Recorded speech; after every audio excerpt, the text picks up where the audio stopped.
৭,০০০ বছরের গাইবান্ধা জেলার গোবিন্দগঞ্জ উপজেলার রাজা বিরাটের যে ঐতিহ্য, এই ঐতিহ্যবাহী মেলায় উপস্থিত হয়ে মেলার যে চিত্র সেটি আসলে আপনাদেরকে দেখানোর চেষ্টা করছি।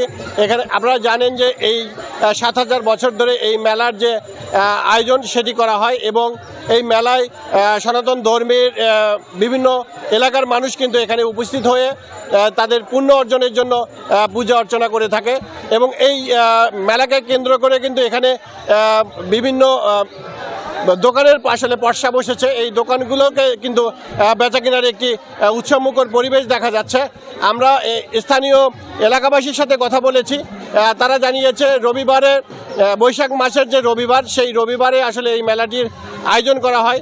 মাসব্যাপী এই মেলার আয়োজনে কিন্তু দেশের বিভিন্ন প্রান্ত থেকে সনাতন ধর্মের এবং পাশাপাশি থেকে অন্য ধর্মের লোকেরাও কিন্তু এখানে উপস্থিত হয়ে পূজা অর্চনা করে থাকে এবং এই এলাকাটি এবং এই রাজা বিরাটের এই তীর্থস্থানটি কিন্তু এখন রবিবারে এই উৎসবমুখর পরিবেশ আসলে আমাদের বাসা বগুড়া পীরগাছা গ্রামে।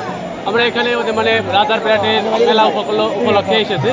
এখানে অনেক মানুষের সমাগম হয়েছে। আরও প্রত্যেক বছর আরও যেন এরকম সাম্প্রদায়িক সম্মতি বজায় থাকে, এটাই আমাদেরকে কাম্য। এখানে এসে কেমন লাগলো? আসলে এর আগে আসা হয়েছিল? না, এখানে আমার জীবনে প্রথম অনেক মানুষের সমাগম হয়েছে এখানে। নিহত হয় তাদের বাবা মার যে পুণ্য অর্জনের জন্য এখানে করলা ভর্তার একটি দীর্ঘদিন ধরে নীতি চলে আসছে।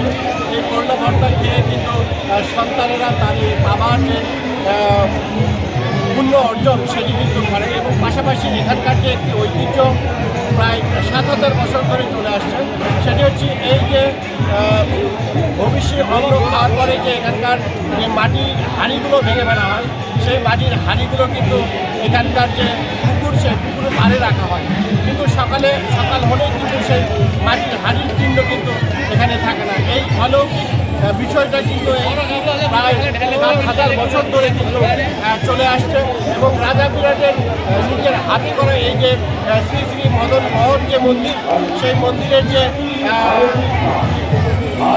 দর্শনার্থীদের যে পূজা অর্চনা সেটি কিন্তু এখানে চলে আসছে। আজকে বৈশাখ মাসের রবিবার, এই রবিবারে কিন্তু এই যে মেলার আয়োজন করা হয়।